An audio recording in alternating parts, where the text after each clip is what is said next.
Bueno, aquí estamos en Made in Paraguay en esta entrevista que ya le estábamos anunciando hace un ratito y que tiene que ver con, bueno, con dos hechos importantes. Una es que Edgar Sacomán está en libertad. Ya vamos a hablar sobre él, el que está presente. ¿Qué tal, Edgar? ¿Cómo te va? Hola, buenos días, Leo. ¿Qué tal? Bien, acá contento con este logro, ¿verdad? Sobre todo por el precedente, todo lo que significa para esta lucha, ¿verdad? De tanta gente que necesita, que requiere de esa medicina y bueno, a las órdenes.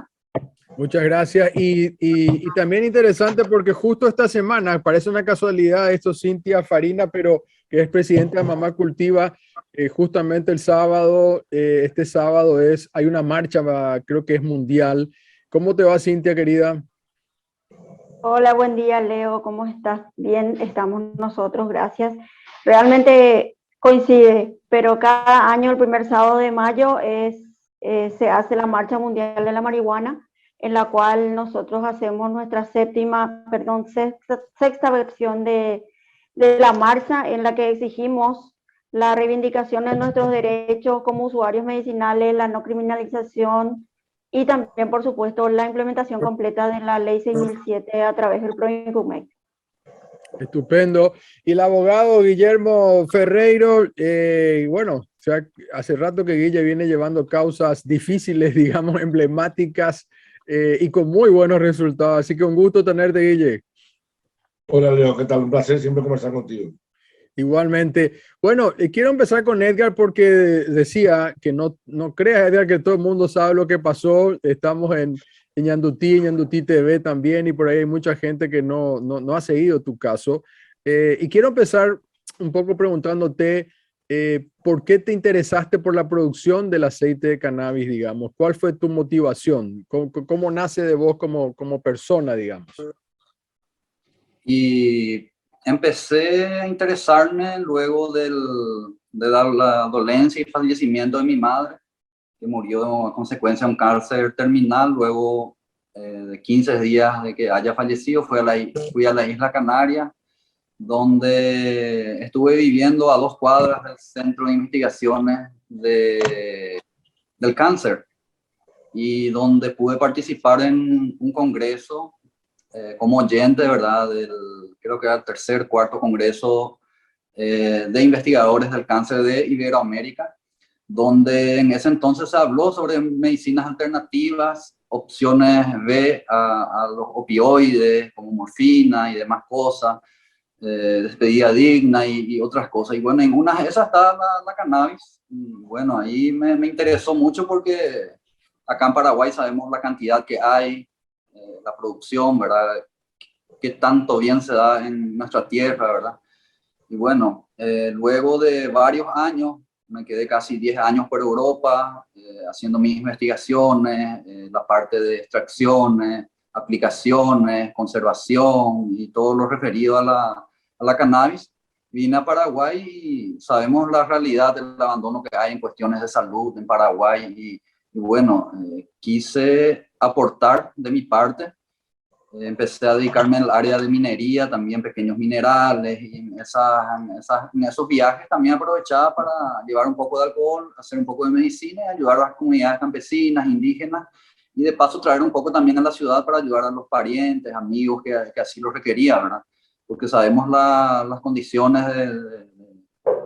de nuestro sistema de salud, y al mismo tiempo también era algo que yo tenía conocimiento, y para mí, o sea, yo nunca me imaginé que ese caso terminaría así, al menos con, y más todavía que con lo aprendido que era para uso personal, ¿verdad? Y bueno, desde un comienzo yo dije que era una medicina y que eso era para mi uso personal y para ayudar a otras personas que así lo requería, ¿verdad?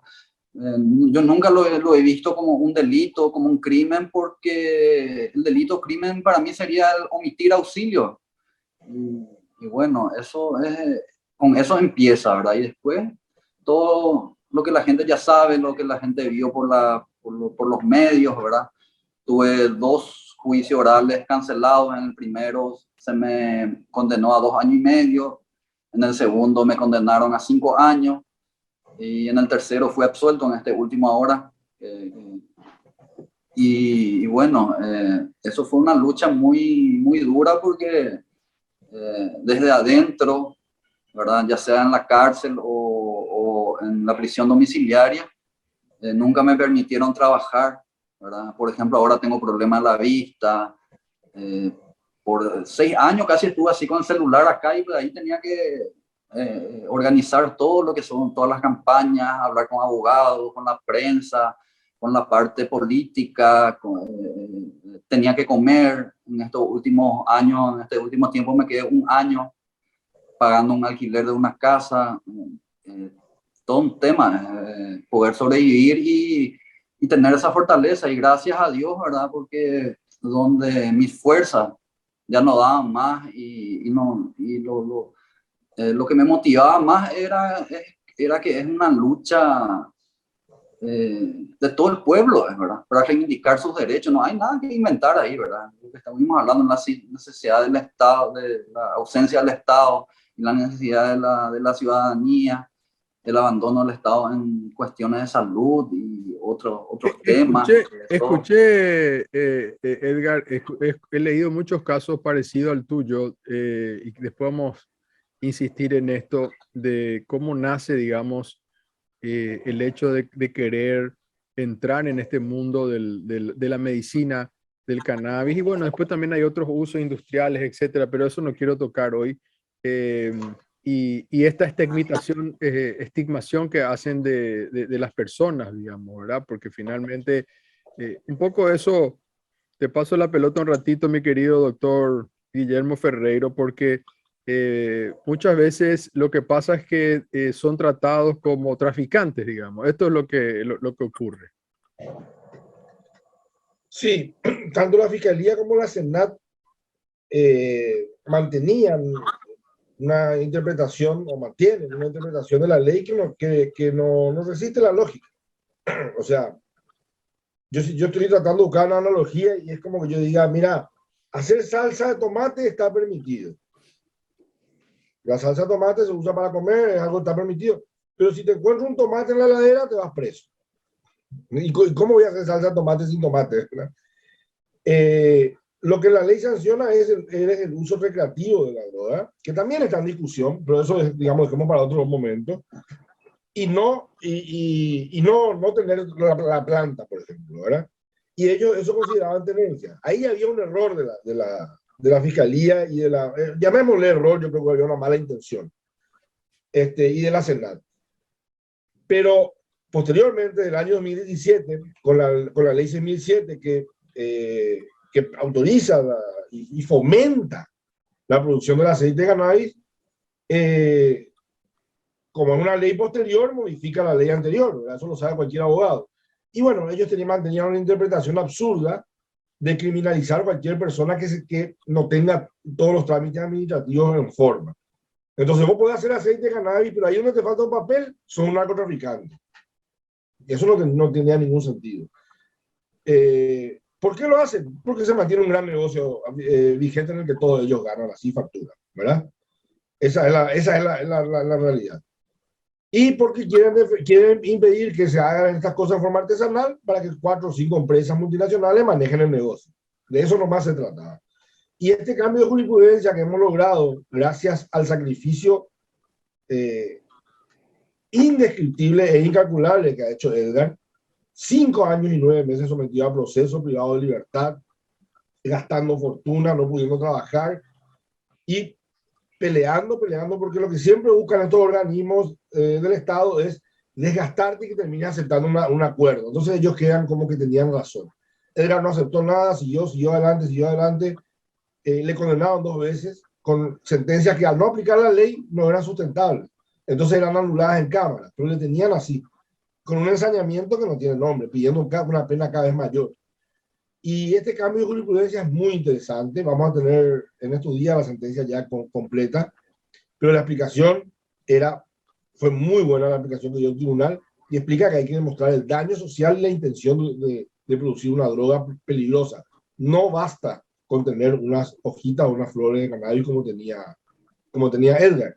y cuando esta sentencia quede firme, porque faltan los recursos todavía, Leo, va a ser muy importante, va a dar mucha seguridad a la gente que utiliza el cannabis en forma, digamos, medicinal. Es un hito histórico, realmente muy importante.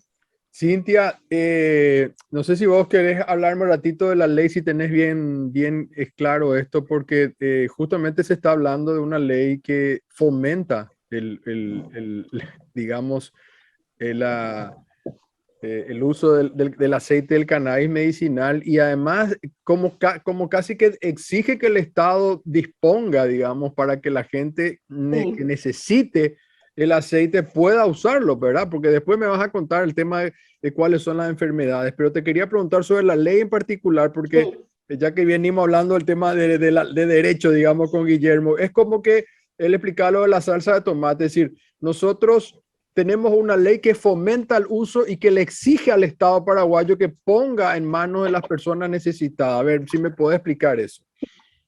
Así mismo, es la ley 6007 que se promulgó en el 2017, es una ley en la cual nosotros trabajamos desde el inicio de la asociación, fue impulsada por nosotros, ¿verdad? Lastimosamente fueron cercenados todos los párrafos que incluían la parte de autocultivo, cultivos solidarios de uso compasivo. Para eso se sacó todo. Cuando pasó por comisiones dentro del Congreso se sacó, se quedó solamente la parte que favorece a los laboratorios. ¿Para qué es lo que dice la ley? Que solamente las empresas o laboratorios que ganen las licencias pueden producir, cultivar y producir la medicina para luego distribuir gratuitamente, según el artículo 2 en el inciso C, que los pacientes que estén registrados en el programa nacional, que es el PROINCUMEC, junto con los médicos, puedan acceder a la medicina. De hasta el 2% de la producción del laboratorio debe ser donado para distribución gratuita, ¿verdad? Eso hasta hoy día no se cumple. Son 5 años ya de la promulgación prácticamente de esa ley y estamos como empezamos, prácticamente no hay nada, no hay un laboratorio que esté produciendo a nivel nacional, solamente hay 2 laboratorios que son los que están importando cristales sintéticos para su envasado y distribución aquí en nuestro país, ¿verdad? O sea, no hay un cultivo nacional y mucho menos producción y distribución gratuita a los pacientes. Y hay un registro, Entonces, ese registro que vos decís, ¿se hizo? ¿Hay gente que se ha anotado? ¿Cuántos son, digamos? sí, lastimosamente ese registro no tiene la difusión que debería tener, ya que actualmente, según lo último que nosotros habíamos recibido en la información desde Transparencia, es que hay 90 personas inscritas y como 10 médicos aproximadamente. Lastimosamente también hay mucha incongruencia a la hora de la inscripción, muchos altibajos en cuanto al acceso que le dan a las personas. Porque una persona, yo usuaria medicinal, quiero inscribirme, pero necesito primero que mi médico esté inscrito también, ¿verdad? Porque él me tiene que dar la receta, ¿verdad?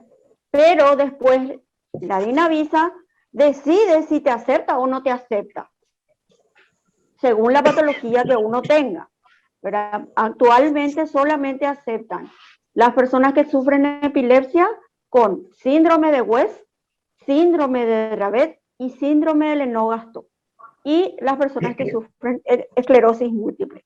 El resto, todas las patologías están siendo rechazadas. Ni siquiera las personas con dolor crónico, con cáncer, fibromialgia, artritis, por nombrarte unas así rápidamente, son olímpicamente rechazadas, ¿verdad? Entonces, ¿en qué quedamos? No hay acceso real, no hay una inscripción eficaz, ni de los pacientes, ni de los médicos, ¿verdad? No hay una capacitación sobre el sistema endocannabinoide para los profesionales médicos y terapeutas para que puedan acompañar a las personas que necesitan llevar su tratamiento a través de la terapia canábica. Entonces, son muchas cosas todavía que faltan y es lo que nosotros exigimos, para que esa implementación se haga ya de forma correcta para que las personas que estamos necesitando podamos tener ese acceso a la medicina. Estaba leyendo justamente el caso, les decía, por el tema de dice, de llamarle narco a tratarlo como doctor. El sueño cumplido de un argentino que cultiva cannabis en Israel se llama Matías Litvak, de 32 años, que empezó también con el mamá cultiva en Argentina, justamente porque su papá tenía cáncer. Y bueno, él no tiene realmente un estudio universitario, pero ya le tratan de doctor, de PhD, los mismos médicos en Israel, que se ha convertido en un lugar, digamos, de la ciencia sobre el cannabis. Y esto es lo que supongo que tiene que ver con estos prejuicios contra los que cultivan o los que utilizan, Edgar, porque si, ¿por qué se han ensañado contigo, digamos? O sea, lo único que se me ocurre a mí es porque siguen teniendo en la cabeza ese chip de que si hay una planta ya sos un drogadicto o ya sos un narcotraficante. No, yo no creo que vaya por la ignorancia del Estado, de los representantes en este caso, ¿verdad? Por decirte, ¿verdad? ¿A quiénes estamos condenando? Estamos condenando, por ejemplo, a un consumidor, ya sea medicinal, o a un campesino que cultiva, a un indígena, o alguien que usa de forma recreativa, creativa, lo que sea, ¿verdad? ¿Cómo llega a las manos de ellos esa marihuana o la droga que sea, ¿verdad? ¿Por qué llega? ¿Por qué? Porque los organismos y las instituciones del Estado que deberían de garantizar nuestra dignidad y al mismo tiempo combatir al narcotráfico, persiguen, encarcelan a las víctimas directas de su propio fracaso. ¿Entendés? Yo me fui dentro de la cárcel y, mira, como estuve explicando en el juicio oral, te va para trabajar en un proyecto de reinserción social, pero ¿cómo va a trabajar en reinserción social siendo que la mayoría que están ahí ni hacen parte de la sociedad? Nunca hicieron parte de la sociedad, fueron marginados, no saben leer, no tienen una orientación espiritual, nunca tuvieron techo, nunca tuvieron agua, nada, ¿entendés? Entonces, no va por la ignorancia, sino que van por los intereses, porque, como estaba explicando Cintia, borraron todo lo que no les interesaba y para dar énfasis y arquitectar una ley en base a los intereses de un monopolio o de un oligopolio en este caso, ¿verdad? Y nuestros derechos están siendo vendidos como mercancías, ¿verdad? ¿Quién paga más? Ahí corren los maletines, corren esto, lo otro. El Ministerio Público, por ejemplo, trabaja directamente con el jurado de enjuiciamiento de magistrados. Y los jueces no son jueces, los jueces son unos espectadores más dentro del juicio oral. Eso pasó en los dos casos anteriores porque hay presión. O sea, al final el fiscal, lo que el fiscal pide se le tiene que dar, ¿verdad? Porque hay una dictadura judicial fiscal en Paraguay tremenda. Y este es un caso donde pudo salir a luz, ¿verdad? Y pudo tener éxito con esta absolución, pero ¿cuánta gente está en la deriva, ¿entendés? Acá no hay un interés de velar por nuestros derechos, por nuestra dignidad. Acá hay interés tenemos un Estado que no nos representa, un Estado que no es nación, un Estado que vende como mercancías nuestros derechos, ¿entendés? Entonces no es por ignorancia, ¿verdad? Porque a la vanguardia del mundo está la ciencia, un país que es uno de los mayores productores de cannabis del mundo, pero el resultado, mi caso, otros casos, mira el caso de los pacientes que no pueden tener acceso a la medicina, ¿entendés? ¿De qué estamos hablando? Sin embargo, países que no tenían ninguna planta cultivada para el narcotráfico, hoy día están en la vanguardia, en punta. Nosotros gastamos, el Estado paraguayo gasta millones y millones de dólares en lucha contra el narcotráfico y nunca se invirtió en investigaciones científicas, nunca se invirtió en investigaciones científicas y este es el resultado. ¿Por qué? No es por ignorancia, porque no le interesa, a ellos no les interesa probar de que eso sí es medicina, incluso nuestras plantas autóctonas acá del Paraguay, la cannabis sativa. Y el CBD me animo a decir que incluso es más medicina que, o sea, que el THC es más medicina que el CBD para varias patologías, ¿verdad? Entonces, ¿cómo ellos van a regular algo que ni ellos tienen un centro de investigaciones científicas? Y arquitectan en base a los intereses del quien paga más, ¿verdad? Y el pueblo, así es, o sea, yo tengo esa visión, esa es mi lucha y aguanté todo este tiempo, ¿verdad? Dios mediante, porque tenemos que ser factores de cambio. la ciudadanía, usted como periodista, Guillermo como abogado, Cintia como luchadora social, como madre. Así también tendrían que ser los diputados, senadores, ministros, autoridades, responsables de las instituciones que están para velar por nuestra dignidad, no para perseguirnos. Sin embargo, te vas a un juicio oral y no sos gente, no sos humano. Sos 1340/88, artículo no sé cuánto, ¿verdad? Bueno, yo encaré ese juicio oral lo más humano posible. Tuve que explicarle a los jueces todo así como estamos hablando ahora, ¿verdad? De la realidad de nuestro país, de la lucha en sí, y le pedí, por favor, ahí Guillermo es testigo, incluso tengo todo grabado el audio íntegramente el juicio oral. Queremos hacer un mini documental, audio documental en su momento. Y bueno, luchar por lo que no pueden luchar, ser la voz de esa gente que tanto está sufriendo, que tanto necesita, y que el Estado se obligó mediante un decreto ley a proveerles gratuitamente, pero los intereses, como expliqué, están para otras cosas, no para velar por la dignidad del Estado, pero sí se apuran ellos en dar licencias a las empresas, pero no dan prioridad a la necesidad real, al sufrimiento de la gente. Es así lastimosamente. Vamos a hacer una brevísima pausa, una breve pausa y ya volvemos.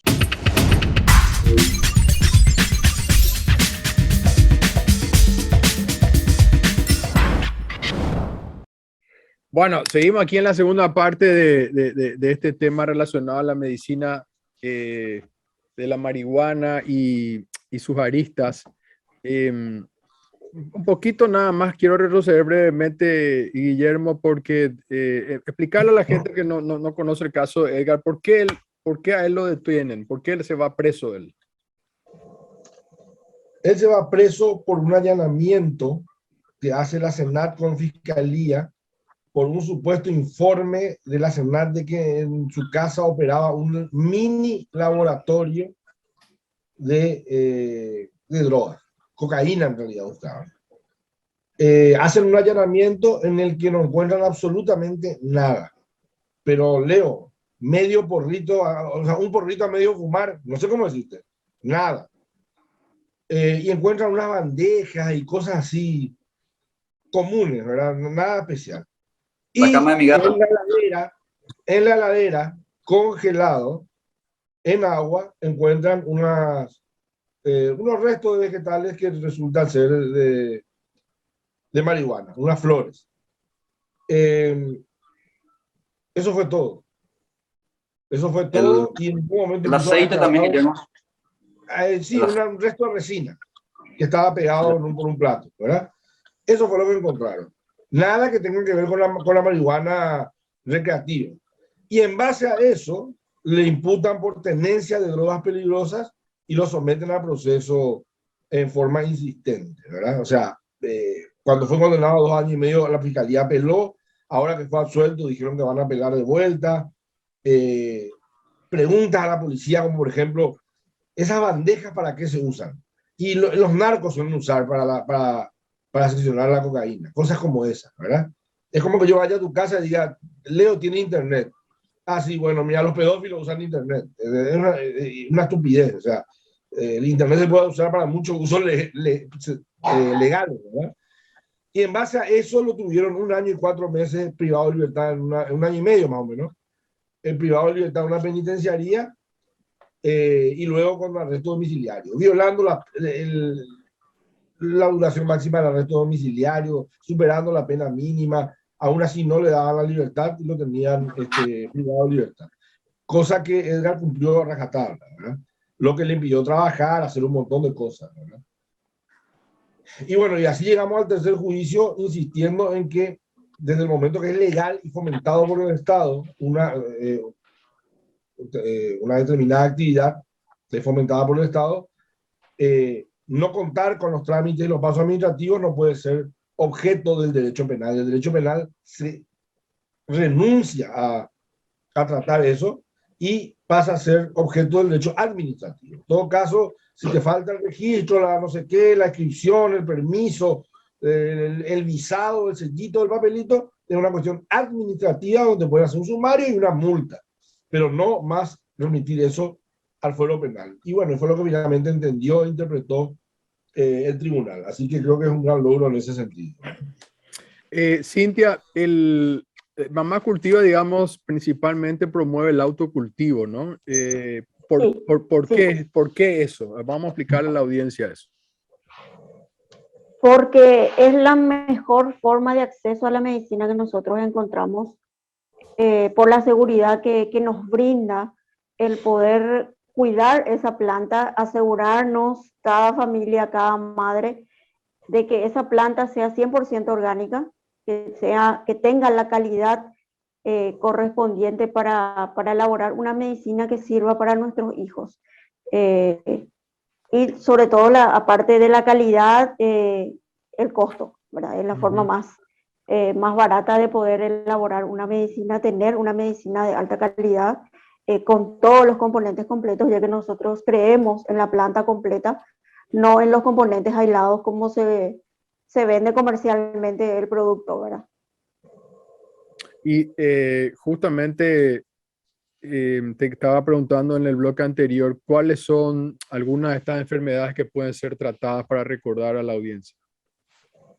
Bueno, la lista realmente es muy larga, ya que nuestro propio cuerpo produce cannabis, tenemos un sistema endocannabinoide, entonces de ahí en la efectividad en tantas patologías podemos citar la epilepsia, el cáncer, el autismo, el lupus, la artrosis reumatoidea, fibromialgia, dolor crónico en general, autismo también, ya lo dije, perdón, Parkinson, Alzheimer, migraña, depresión, ansiedad, asma, un montón. Realmente es una lista bastante larga. Justamente en ocasiones, en semanas anteriores, hemos tenido una reunión con encargados del Ministerio de Salud y del PROINCUMED, en la cual le volvimos a facilitar la lista de todas las patologías con las que realmente pueden ser incluidas y que lastimosamente todavía no es una realidad, cabra. Yo sé que ustedes se reunieron, Cintia, muchas veces con el Estado, Sí, digamos, incluso con Yucio cuando sí. era ministro. ¿Qué se ha con la Senat? ¿Qué se ha conseguido, digamos, todos estos últimos años de tantas reuniones? ¿Qué han conseguido algún avance? Bueno, realmente no es así para decir que mucho avance que tuvimos, ¿verdad?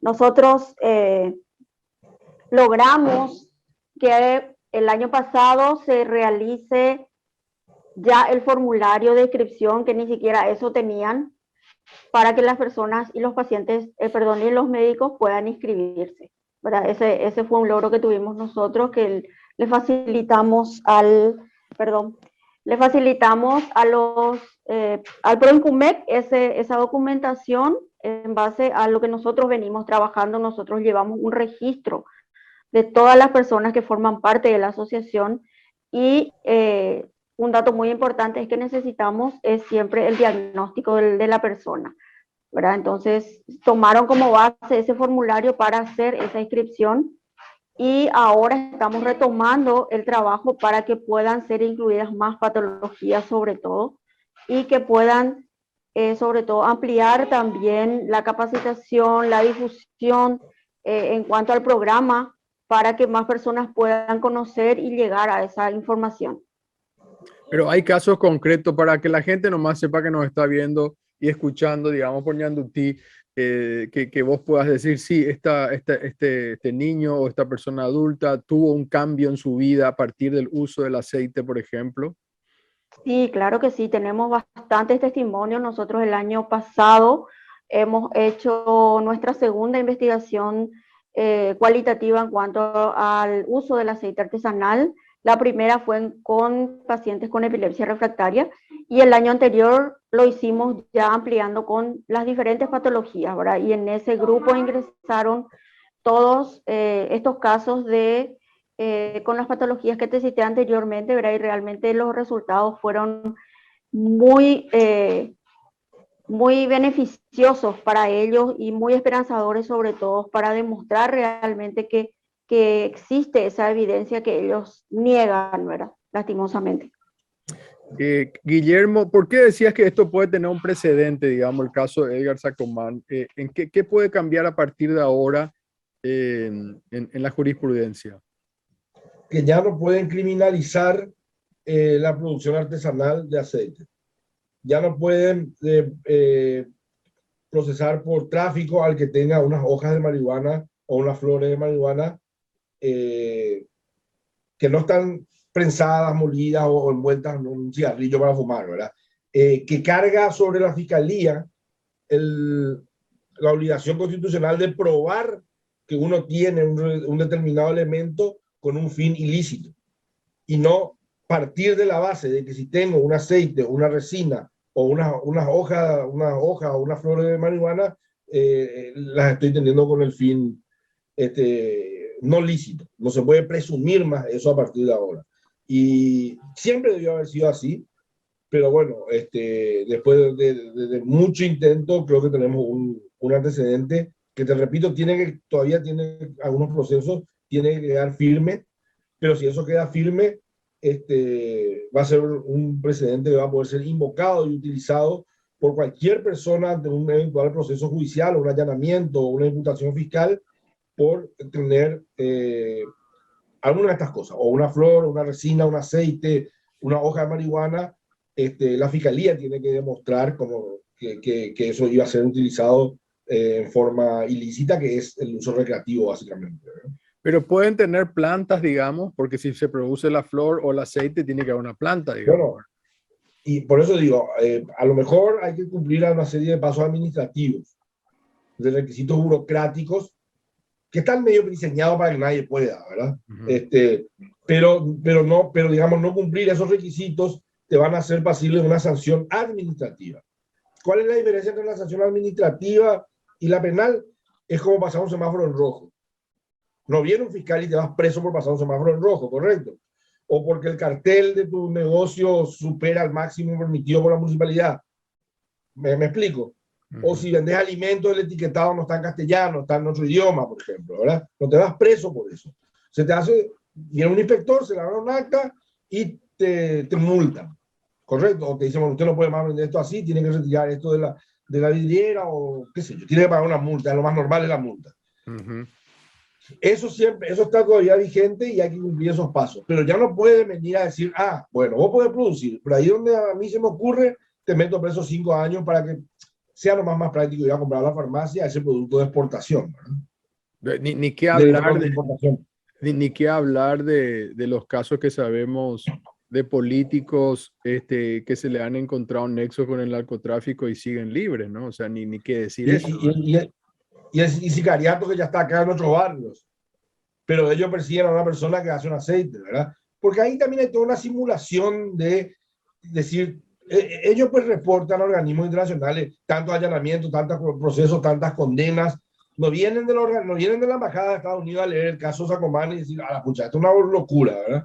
Entonces con ellos tratan de mantener unas estadísticas que les permiten seguir recibiendo ayuda internacional y lucrar con eso.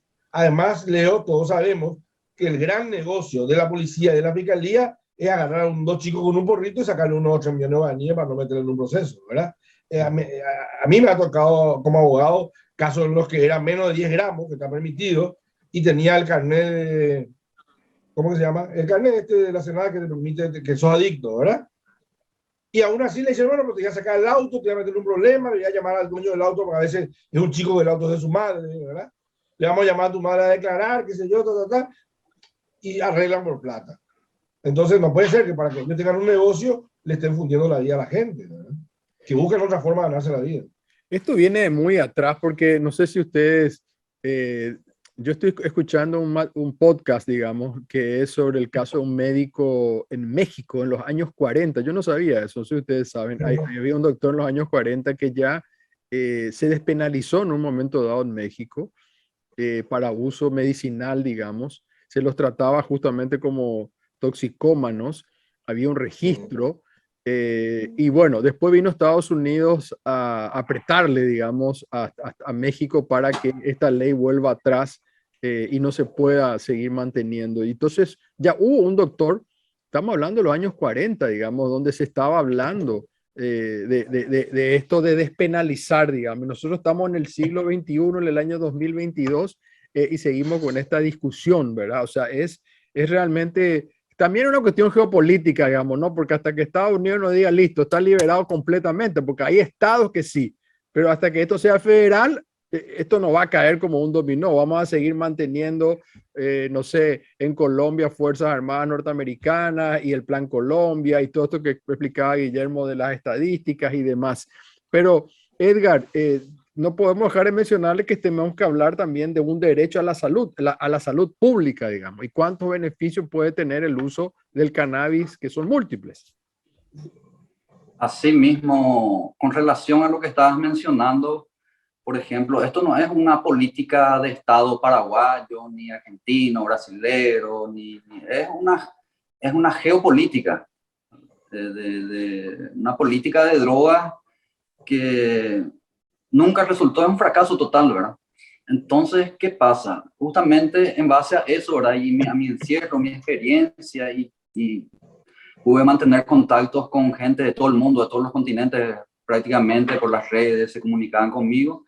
Y entre eso, gente muy importante en el área científica a nivel mundial, empresarios, periodistas, activistas. Y bueno, me surgió la idea de crear un movimiento. El movimiento se llama Movimiento Cannabis Sin Fronteras. Ahora que estoy libre, justamente hablé con Guillermo de formalizar eso en papeles, ¿verdad? Darle una parte jurídica donde va a tener su fundación, su asociación y demás, ¿verdad? Justamente estuve hablando con la diputada Ana María Gasmuri de Chile, que ella en su momento fue directora de Fundación Daya, que es la más grande fundación de cannabis a nivel Latinoamérica. Y ellos tienen también varios casos similares al mío, no tan acentuados, de tantos años así, pero de cannabis. También estoy hablando con gente del Uruguay, de Chile, de Colombia, México, Costa Rica, Estados Unidos, Nueva Zelanda, Francia, Portugal, España, incluso con partidos políticos de España entraron en contacto conmigo, ¿verdad? Sobre mi caso, Hong Kong, Nueva Zelanda, y bueno, queremos ir juntando todos los precedentes. Y hablaste también en el corte de una universidad de Brasil, me decías, de la Universidad de Florianópolis, creo que de Florianópolis, o no sé si de Santa Catarina. Sí, ese proyecto ya va a ser parte vamos a trabajar en conjunto con la Universidad Federal de Santa Catarina, por ejemplo, los médicos de allá, porque hay que reconocer también que hay expertos en cannabis que no tienen estudio académico, por ejemplo, que de cuna tienen experiencia, son gente que hacen extracciones. Entre ellos también hay biólogos, botánicos, médicos para todas las patologías, psiquiatras, veterinarios. Está el profesor Amazonas, por ejemplo, Eric Amazonas es profesor de veterinaria, enseña en la Universidad Federal de Santa Catarina sistema endocannabinoides en veterinaria, ¿verdad? Y después está la doctora Patricia Montanger. Ella estudió 5 años, se especializó en sistema endocannabinoides en los Estados Unidos.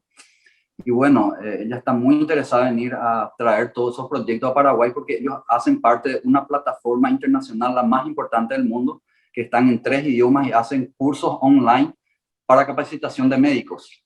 Entonces, ¿qué pasa? Acá en Paraguay tenemos una medicina maravillosa y justamente tenemos que entrar en la parte científica. Entonces, sería una muy buena oportunidad traer eso acá a Paraguay y sobre todo la base de ese proyecto es Paraguay. Ellos me están esperando mi libertad para darle una base jurídica y el movimiento Cannabis Sin Fronteras a nivel mundial tiene base como Paraguay y surgió desde mi iniciativa y bueno, estamos llevando todo eso, queremos llevar, ¿verdad?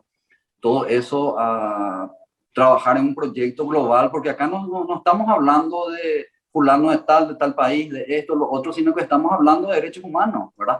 Y de una geopolítica, de una política de drogas, geopolítica de drogas, ¿verdad? Entonces, lo que queremos hacer es tener un reconocimiento, unirnos a varios países, varias organizaciones, empresarios, civiles, tener un reconocimiento por parte de las Naciones Unidas y cuando hay discusiones sobre política de drogas, estar presente ahí y exponer el caso, por ejemplo. De hecho, que la ONU ya fue cambiando también en el tiempo con relación al cannabis, justamente sus políticas. Sí. Nos tenemos que ir yendo, pero el 7 de mayo, o sea, este sábado, está la marcha. Por favor, Cintia, si podés invitar, recordar quiénes van a participar y cuál es y por qué se hace la marcha. Bueno, gracias. Sí, este sábado 7 de mayo estamos marchando nuevamente para exigir nuestros derechos. Las madres, todas las personas que necesitamos de la medicina y que no seamos criminalizadas. Al finalizar la marcha va a haber un show en vivo. Vamos a marchar desde la Plaza Antequera hasta la Plaza, perdón, desde la Calinata Antequera hasta la Plaza Italia. Y al finalizar ahí vamos a leer el manifiesto. Es seguido de un show.